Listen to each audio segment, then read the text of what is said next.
하나님 말씀 보겠습니다. 하나님 말씀 누가복음 24장 36절에서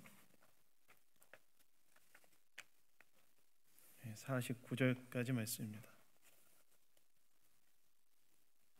누가복음 24장 36절에서 49절까지 말씀 찾으셨으면 저와 교독하도록 하겠습니다. 이 말을 할 때 예수께서 친히 그들 가운데 서서 이르시되 너희에게 평강이 있을지어다 하시니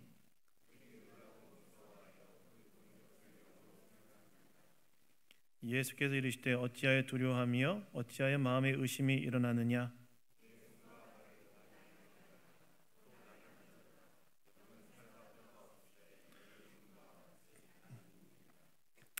이 말씀을 하시고 손과 발을 보이시나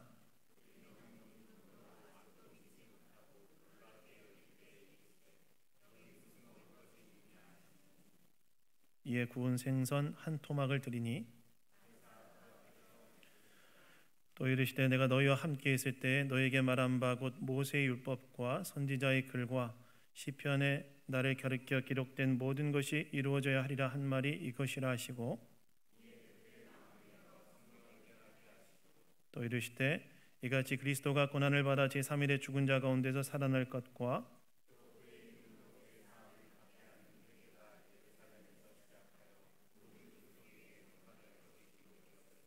너희는 이 모든 일의 증인이라.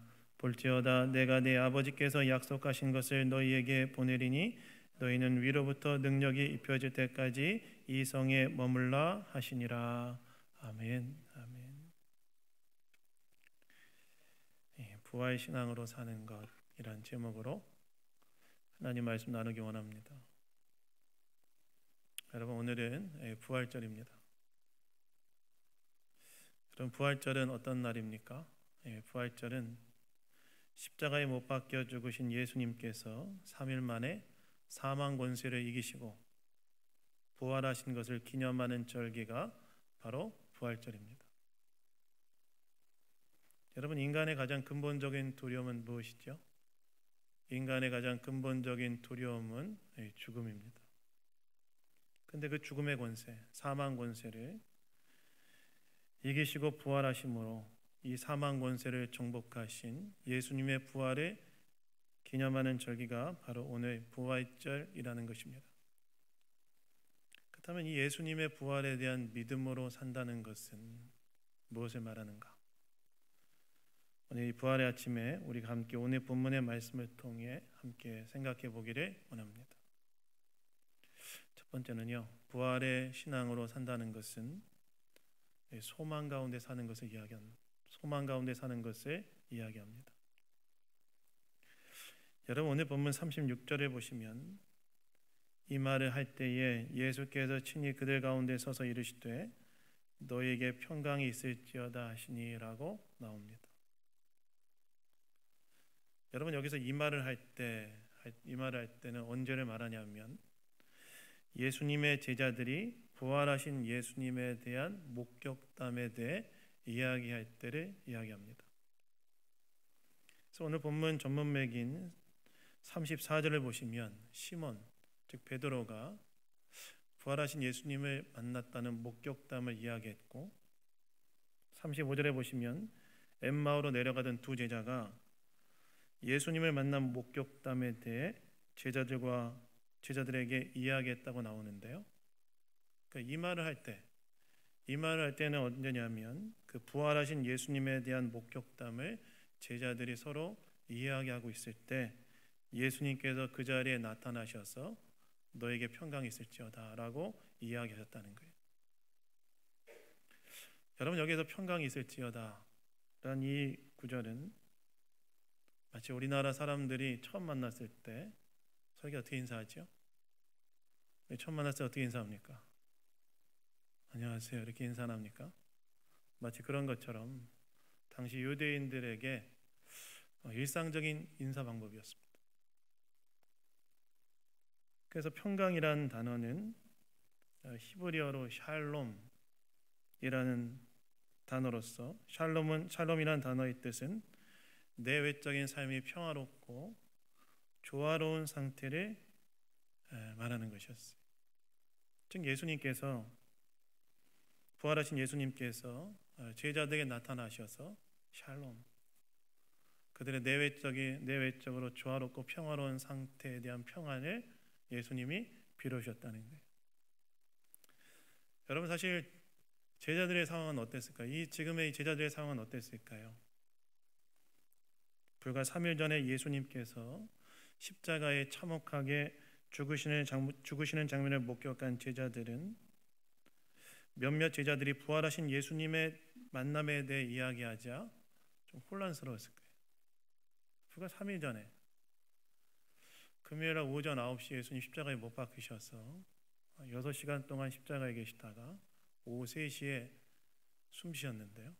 6시간 동안 예수님이 십자가에 못 박혀 죽으시는 참혹한 장면을 목격한 제자들인데 부활하신 예수님에 대한 만남을 몇몇 제자가 이야기하자 굉장히 혼란스러웠을 거예요.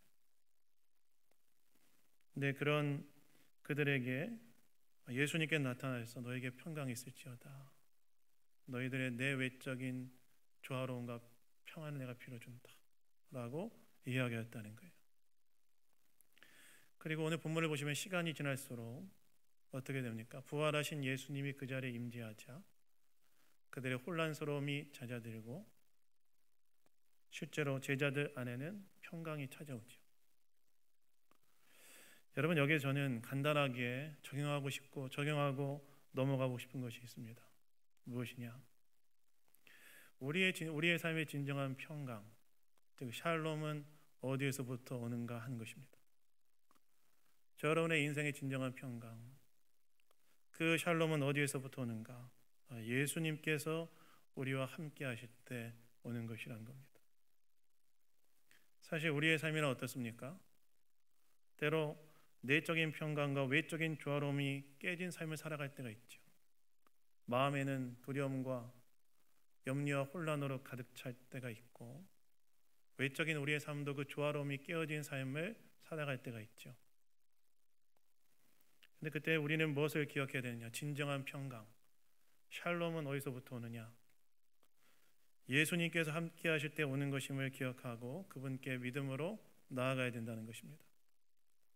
왜 그분께 나갈 때 우리의 내외적 삶에 진정한 평강이 임할까요? 우리가 그분께 나갈 때 우리는 무엇을 확인할 수 있습니까? 이 세상의 진정한 주권자 되신 예수님께서 나를 사랑으로 붙드시고 계시다는 사실을 확인할 수 있기 때문에 이 세상의 진정한 주권자인 예수님께서 사랑으로 내 인생을 붙들고 계시다는 사실을 확인할 수 있기 때문에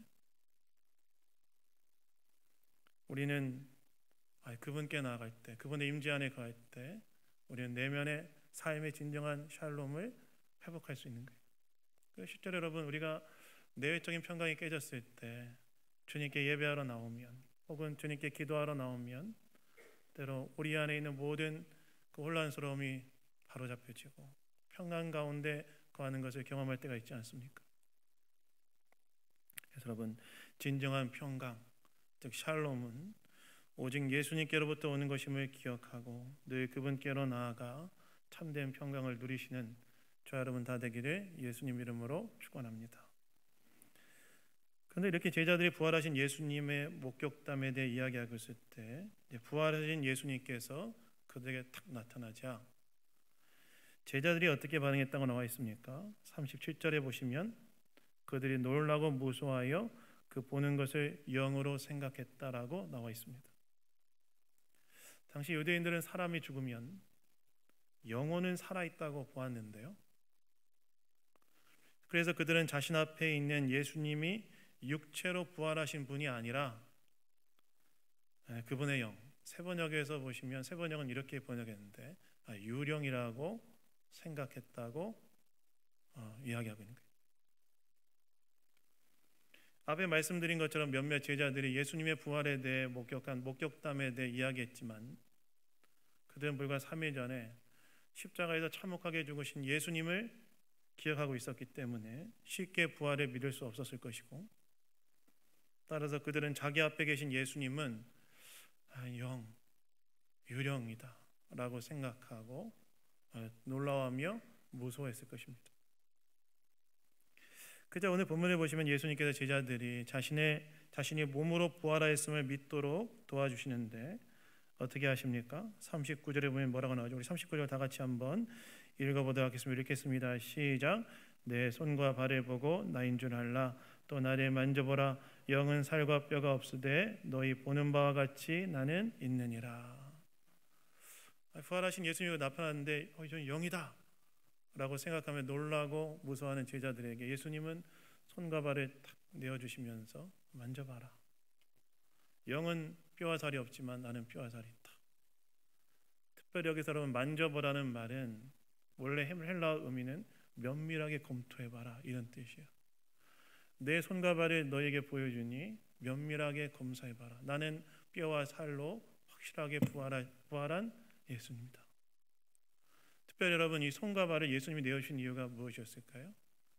여러분 예수님의 손과 발에 뭐가 있었을까요? 십자가에 못 박힌 못자국이 있었겠죠. 예수님은 십자가에 못 박힌 손과 발을 딱 내어주심을 통하여 나는 십자가에 죽었다가 다시 부활한 그리스도다 라는 사실을 제자들에게 확인시켜주고 그로 인하여 부활하신 예수님에 대한 믿음을 분명히 갖도록 하게 하기 위해서 손과 발을 딱 보여주셨다는 거예요.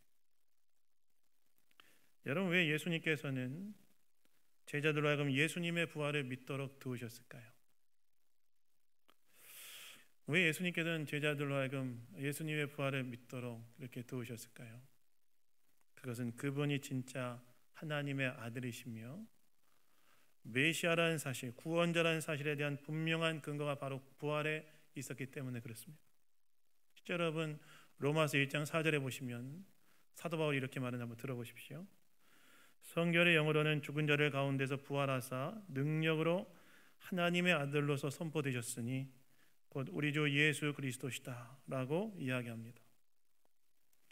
예수님의 부활은 그분이 진짜 하나님의 아들, 성자 하나님으로서 인간의 몸을 입고 인간들을 구원하기 위해 이 땅에 오신 분이심을 확증하는 증거라는 것. 실제로 여러분 인간이 무력하게 굴복해야 되는 사망 권세를 이기시고 부활한 분이시라고 한다면 그분이 진짜 하나님의 아들이고 구원자라는 사실을 확신할 수 있는 근거가 되지 않겠습니까? 모든 인간이 결국 무엇 앞에 굴복하게 되죠? 모든 인간이 한 사람도 빠짐없이 사망이라는 권세 앞에 굴복하게 될 수밖에 없는데 사망 권세를 이기시고 부활하셨다는 사실은 그분이 진짜 하나님의 아들이시고 그분이 진짜 구원자라는 사실을 우리에게 확증해 주는 것이기 때문에 부활에 대해서 제자들이 믿도록 예수님은 도우셨던 거예요. 즉 예수님의 부활은 십자가에 못 박혀 죽으신 예수님이 진짜 하나님의 아들 성자 하나님이시고 그분의 십자가의 죽음은 로마의 정치범으로 죽으신 죽음이 아니라 하나님으로서 죄 가운데 있는 인간을 구원하기 위하여 죽으신 죽음임을 확증해 준다는 거예요. 그래서 여러분 부활 신앙으로 산다는 것은 무엇이냐? 그것은 십자가에 죽으시고 부활하신 예수님께서 인간의 몸을 입고 이 땅을 사셨던 성자 하나님이라는 사실을 믿음으로 사는 것을 이야기한다고 할 수 있습니다. 근데 여러분 이 부활하신 예수님에 대한 믿음은 오늘 우리의 삶을 이 삶을 살아가는 우리에게 또 하나 중요한 의미를 가집니다. 어떤 의미를 가질까요? 삶을 소망 가운데 살게 합니다. 왜 그렇습니까? 인간의 근본적인 두려움인 사망 권세를 이기시고 예수께서 부활하셨다는 것은 그분이 승천하셔서 하나님의 통치대권을 위임받으사 세상을 다스리시고 자기 백성들을 돌보시고 계심을 믿게 하는 근거가 되기 때문에 그렇습니다. 예수님의 부활은 그분의 부활이 육체의 부활을 넘어 다시 사셔서 하늘 보좌에 앉으사 세상을 통치하시고 자기 백성을 돌보시고 계신다는 사실을 믿게 하기 때문에 삶을 소망 가운데 살아가게 한다는 것입니다. 세상의 진정한 주권자로서 예수님께서 자기 백성을 돌보신다는 것은 어떤 현실 속에도 소망을 갖게 하지 않겠습니까? 그래서 여러분 부활 신앙으로 산다는 것은 삶의 소망 가운데 살아가는 것을 말한다라고 할 수 있습니다. 이 말은 무슨 말입니까? 이 말은 우리의 삶의 부활의 눈으로 봐야 한다는 것입니다.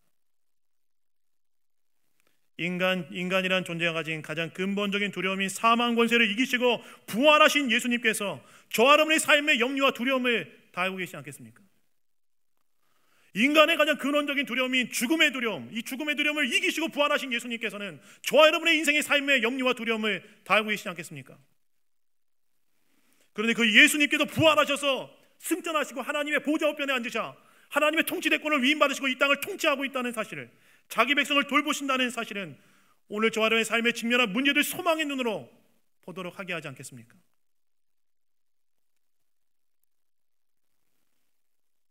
다시 말해 부활하심으로 다시 사신 예수님께서 하늘 보좌에 앉으시다 오늘 내 삶을 붙드시고 주장하신다는 사실은 오늘 내가 직면한 어떤 상황에서도 소망의 눈으로 오늘 저와 여러분의 현실을 바라보게 한다는 것입니다. 그래서 여러분의 인생을 부활의 눈으로 바라보십시오. 우리 아까 찬양했죠. 원수를 다 이기고, 그게 뭐예요? 원수를 다 이기고 죽음에서 다시 살아나셨네. 인간이 가지고 있는 인간이 무력하게 굴복할 수밖에 없는 죽음의 권세를 이기시고 부활하신 예수님이 하늘 보좌에 앉으신 하나님의 통치대권을 위임받으시고 세상을 통치하실 뿐만이 아니라 자기 백성을 돌보시고 있다는 사실은 오늘 저와 여러분의 인생의 그 어떤 두려움과 인생의 문제도 소망의 눈으로 바라보게 하는 근거가 된다는 것입니다. 그래서 여러분 저와 여러분의 인생을 부활의 눈으로 바라보십시오. 미국의 한 주에 한 교회 학교에 8살짜리 소년 톰이라는 아이가 교회 학교를 다녔다고 그래요.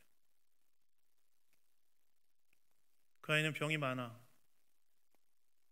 몸이 늘 아프고 힘이 들어서 항상 휠체어에 실려 교회에 오는 소년이었다고 합니다. 교회를 다녔는데 몸이 늘 약하고 병이 많아서 휠체어에 이렇게 실려서 늘 교회에 왔다는 거예요. 부활주의를 앞두고 톰의 교회 학교 선생님이 아이들에게 속이 비어있는 플라스틱 계란을 주면서 뭐라고 얘기하냐면 그 속에 무엇이든지 생명이 있는 것을 너 가져와 봐라 라고 과제를 내줬다 그래요. 그러니까 이제 부활주의를 앞두니까 이렇게 플라스틱으로 된 계란을 애들한테 하나씩 나눠주면서 이제 생명을 있는 것을 넣으라고 이제 했다는 숙제를 줬다는 거예요. 부활 아침에 아이들이 계란을 가져와서 차례로 계란을 열어보았는데 아이들마다 어떤 아이는 거기다가 꽃, 어떤 아이는 나뭇잎, 어떤 아이는 곤충 등 아이들은 생명 있는 여러 가지를 준비해왔다 그래요. 그러니까 생명 있는 거 가져오라 했으니까 다양한 걸 넣었겠죠. 그리고 톰 차례가 되어서 톰이 탁 계란을 열어봤는데 뭐가 있었을까요? 뭐가 있었을까요? 빨리 얘기하셔라 이런 느낌인데 뭐가 있었을까요? 아무것도 들어있지 않았다 그래요. 그러자 이것을 본 몇몇 아이들이 참 깔깔거리고 비웃었는데 톰을 좀 사랑했던 선생님은 부드러운 말로 준비 못해도 괜찮다. 톰이 많이 아팠나 보구나 이렇게 위로해 줬다 그래요. 근데 그 다음에 톰이 한 말이 참 선생님에게도 큰 교훈이 됐다 그러는데 뭐라고 얘기했냐면 이렇게 얘기했다고. 선생님, 저도 생명을 준비했어요. 사실 이것은 이 빈 계란은 예수님 무덤입니다. 예수님은 살아나서 예수님은 다시 살아나셨기 때문에 그 무덤이 비어 있는 거 아니에요? 빈 무덤이지만 사실 그것은 생명이 살아있는 것을 나타내는 거잖아요. 이렇게 톰이 이야기했다는 거예요. 숙제하기 싫어서 그런 게 아닌가. 이건 예수님의 빈 무덤을 상징한다는 거예요. 그리고 빈 무덤은 예수님이 살아계심을 증언한다는 거예요. 톰은 아무것도 들어있지 않은 플라스틱 계란을 부활하신 예수님의 빈 무덤이라고 이야기하면서 다시 사신 예수님의 생명을 표현하는 거예요. 그분은 다시 살아나셨다. 무엇입니까? 예수님께서 사망 권세를 이기시고 부활하신 것은 그분이 이 땅을 다스리시고 통치하고 계신다는 근거이니 자, 여러분의 삶의 다양한 인생의 문제와 염려와 두려움을 부활의 눈으로 다시 사신 그리스도께서 하늘 보좌에 앉아서 하나님의 통치대권을 위임받아 지금도 이 땅을 다스리시고 자기 백성을 돌보신다는 부활의 눈으로 우리로 하여금 보게 한다는 것입니다.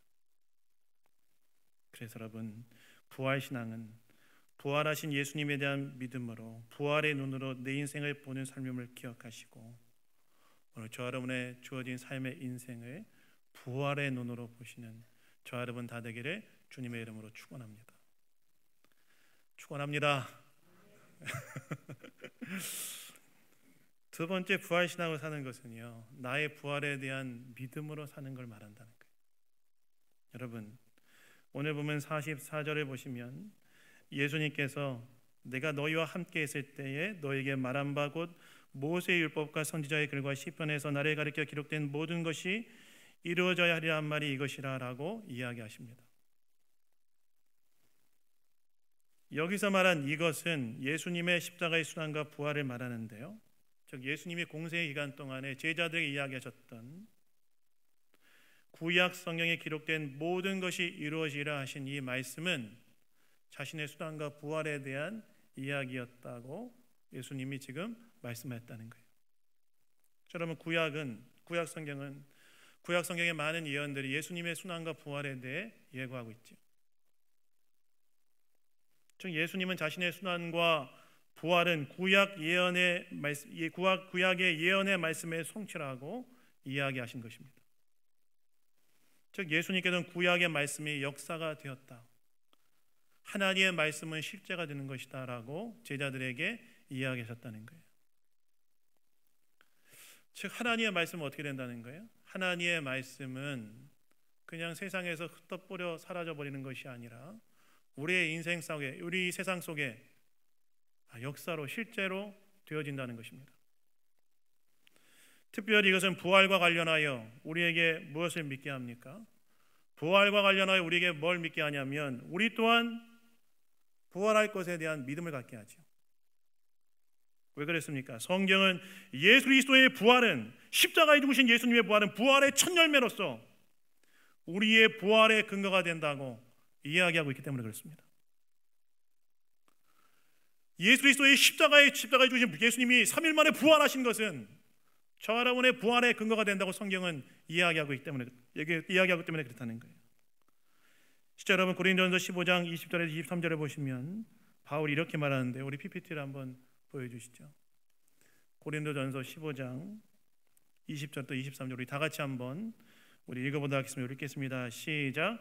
그러나 이제 그리스도께서 죽은 자 가운데서 다시 살아나사 잠자는 자들의 첫 열매가 되셨도다.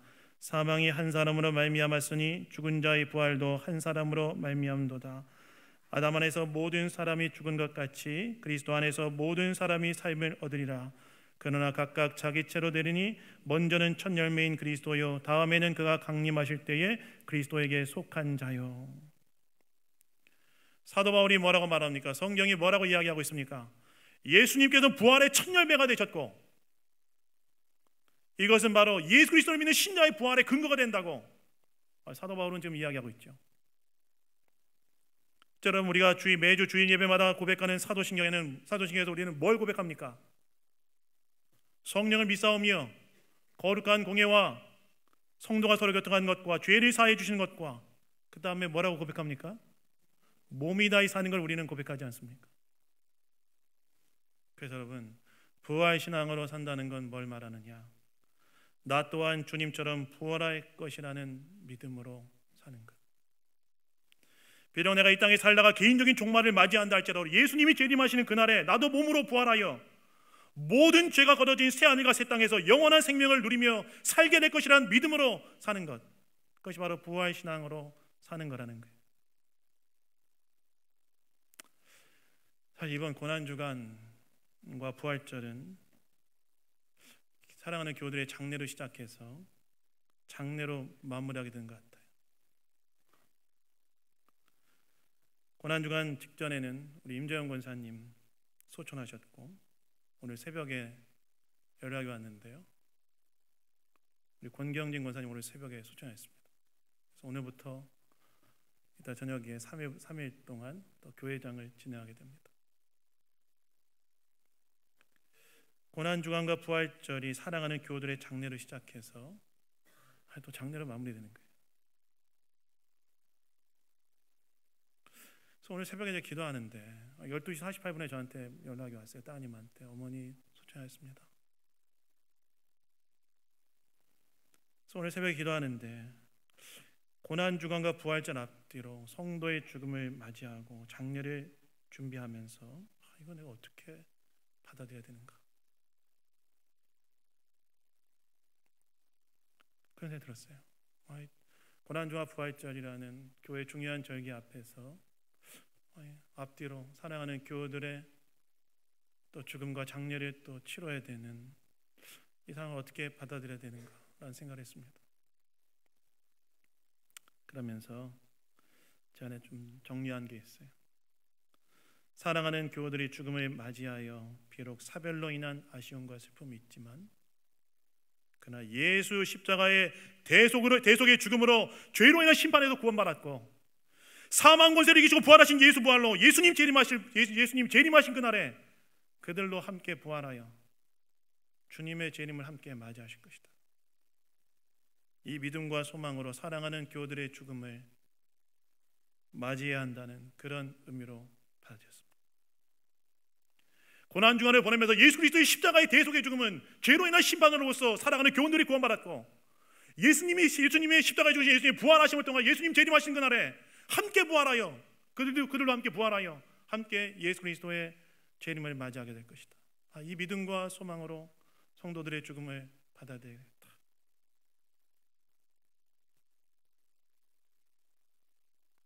우리도 마찬가지예요. 저 여러분도 인생의 어느 순간에 개인적인 종말을 맞이하게 될 것이지만 그러나 우리 안에 어떤 믿음이 있습니까? 그리스도께서 재림하시는 그날 우리 또한 다 몸으로 부활하여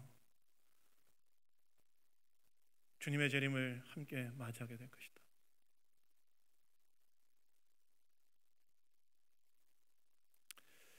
그래서 여러분, 부활신앙으로 사는 것은 우리의 부활에 대한 믿음으로 사는 것입니다. 예수님 재림하실 때 우리는 다시 몸으로 부활하여 모든 죄가 걸어진 새하늘과 새 땅에서 영원한 복락을 누리며 사는 그날을 바라보며 사는 것. 이 땅이 전부가 아니라 예수님 재림하신 그날 우리가 다 몸으로 부활하여 더 이상 우리를 고통스럽게 만든 죄의 모든 영향력들이 다 없어진 새하늘과 새 땅에서 영원한 복락을 누리며 살아가는 삶. 그날을 꿈꾸며 사는 것. 그것이 바로 부활신앙이다. 제가 우리 교회 와서 제가 보니까 담임 목사 위임 받은 지 딱 4년 된 것 같아요. 정확하게 세원을 치운 것 같아요. 전 많은 장례를 인도했습니다. 이 고난주간 앞뒤로 뿐만이 아니라 사실 이 고난주간 중간에도 제가 장례를 인도했어요.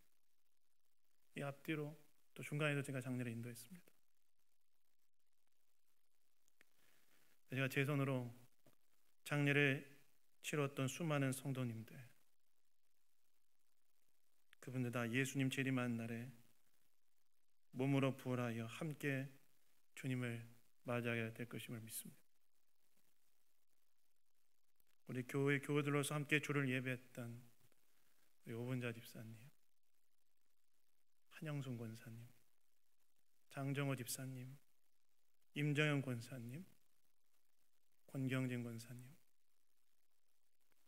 모두 다 주님 재림하시는 그날 다 부활하여 함께 주님의 재림을 맞이할 것이다. 그래서 여러분, 부활신앙으로 사는 것은 바로 이 부활에 대한 믿음으로 사는 것임을 기억하십시오. 여러분, 이런 부활에 대한 믿음이 있다면 어떻게 살까요? 세상과 좀 다르게 살겠죠. 왜요? 우리의 삶은 이 땅의 삶의 전부가 아니라 우리의 삶은 이 땅의 삶이 전부가 아니라 우리에게 주실 내세와 천국과 부활에 대한 소망 가운데 살게 하기 때문에 그렇습니다. 이 땅에서의 삶의 전부가 아니라 우리에게 주실 내세와 천국과 부활에 대한 소망 가운데 끝을 바라보며 오늘의 이 현실을 살아가는 자들이 되었기 때문에 우리의 삶은 다르게 살게 할 거예요. 우리로 하여금 정말 중요한 것, 정말 가치 있는 것, 주님의 뜻을 따라 사는 것을 우리의 삶의 중요한 표대로 삼고 살게 할 것입니다. 제가 전에 어떤 목사님이 했던 이야기가 있는데요. 참 좀 기억에 남아요. 그게 뭐라고 이야기하냐면 인생은 일생이 아니라 삼생으로 되어 있다라고 이야기하면서 어머니 뱃속에서 10개월, 세상에서 한 8, 90년, 그리고 천국에서의 영생, 이렇게 삼생으로 되어 있다. 그러면서 신자는 바로 영생, 영원한 생명의 삼생을 바라보면서 오늘의 이 땅을 살아가는 자다 라고 이야기했어요. 동의가 됐어요. 예수 그리스도의 부활에 근거하여 나 또한 부활할 것이라는 이 사실에 대한 믿음, 거기가 바로 내가 영생 영원히 살 것이라는 사실에 대한 믿음은 우리와 하여금 이 땅이 아니라 우리에게 주실 내세와 천국과 부활을 바라보며 오늘의 가장 중요한 것, 예수 그리스도를 따라가는 그 삶의 가치를 두고 살아가게 한다는 것입니다. 그런 부활신앙을 가진 자들은요, 부활에 대한 소망으로 이 땅을 하나님에 대한 믿음으로 그리스도의 뜻을 가장 삶의 가장 최고의 가치로 놓고 살아가는 삶이라고 할 수 있습니다. 그래서 여러분, 이 부활의 아침에 우리의 인생을 부활의 눈으로 바라보되 거기에서 끝나는 것이 아니라 우리의 인생은 저 끝을 바라보며 오늘 여기를 믿음으로 주님을 따라 살아가는 것을 가장 높은 가치에 두고 살아가는 것이라는 사실을 기억하시고 최후 승리를 믿으며 이 땅에서 주님을 따라 살아가기로 결단하시는 모든 성도님들 다 되시기를 주님의 이름으로 축원합니다. 그렇게 하실 거죠? 아멘 안 하신 분들은 이따가 4층 무향실에 오시면 아멘 할 때까지 같이 1시간 기도하고 보내드리겠습니다. 그래서 부활신앙으로 사는 것은요, 부활의 눈으로 오늘 내 인생을 보는 겁니다.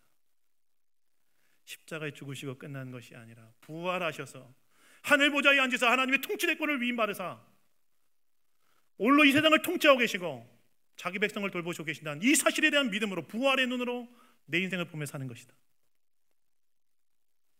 그리고 부활신앙으로 사는 것은 부활에 대한 믿음으로 저 끝을 바라보며 오늘 이것을 예수 그리스도를 따르는 것을 가장 삶의 가장 높은 가치로 두고 따라 살아가는 삶이다.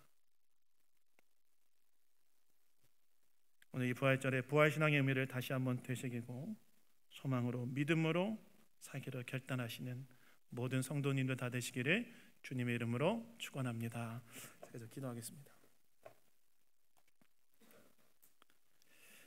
하나님 아버지 감사합니다. 오늘도 말씀을 통해 우리에게 이야기해 주시니 감사드립니다. 우리가 주님의 부활에 대한 믿음으로 어떤 상황 속에서도 부활의 눈으로 우리 인생을 바라볼 수 있도록 도우시고 주님께서 부활의 첫 열매가 되신 것을 기억하며 나 또한 부활할 것에 대한 믿음으로 그 끝을 바라보며 오늘 이곳을 주님의 뜻을 따라 사는 것을 최고의 가치로 두고 살아가는 주님의 백성들 다 될 수 있도록 인도하여 주시옵소서. 모든 것 주님께 감사드리며 우리를 구원하신 예수 그리스도의 이름으로 기도드렸습니다. 아멘.